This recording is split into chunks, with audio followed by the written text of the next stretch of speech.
is the Lando reposting an article from Sam Vecini in The Atlantic. Paolo Banchero's grip on the NBA Rookie of the Year award is looser than ever.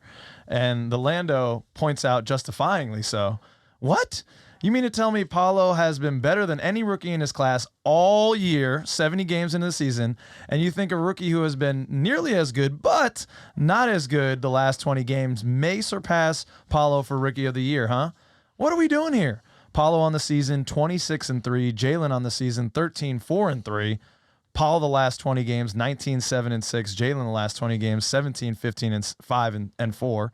So the best point here is how other teams are actually planning for Paolo Banchero. This is a quote from Jazz head coach Will Hardy. Right. It's, quote, "It's going to take multiple guys to contain him. He's a phenomenal player. He was the focal point of our discussion earlier today."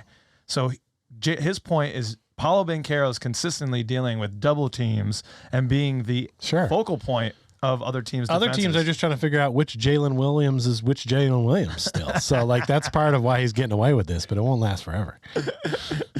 Yeah, I mean, this is no slight to Jalen Williams because I like his game, man. I was watching, with this conversation coming up, I'm like, let me look into this guy a little bit, watch some video of his game, listen to some more podcasts. I was going to say, Locked On OKC. Yeah, well, I do listen to them from time to time. I really like the team that they have there in Oklahoma City, especially with the emergence here of Jalen Williams being a potential piece of that with Josh Giddey and Shea, and then you got to figure Chet is going to come back at some point. It's all well and good, but the point is that I think OKC is just butthurt that they thought they were going to be in the Rookie of the Year conversation at the beginning of the year with Chet Holmgren. Yes. And since they missed out on that, they're like, let's push this other guy.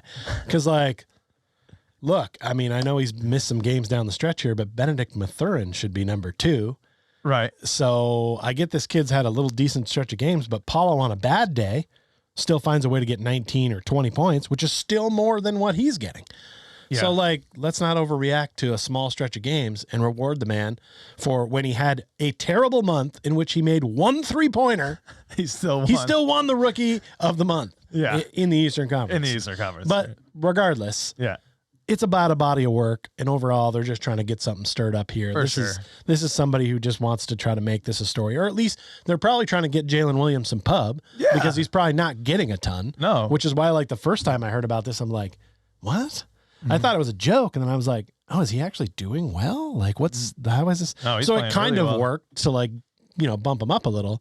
But, enjoy your second or third place, bud. You're not taking the Rookie of the Year here. There's absolutely 12 games left. If you had any doubt, too, you could go over and check out what Vegas says, and they tend to have a nose for these types of things. Right. Paulo's at minus 7,000 odds, and Jalen Williams at plus 6,000, tied with Benedict Mathurin and Walker Kessler. So those guys are all in the same sphere right now, and Paolo Banchero's in a galaxy of his own.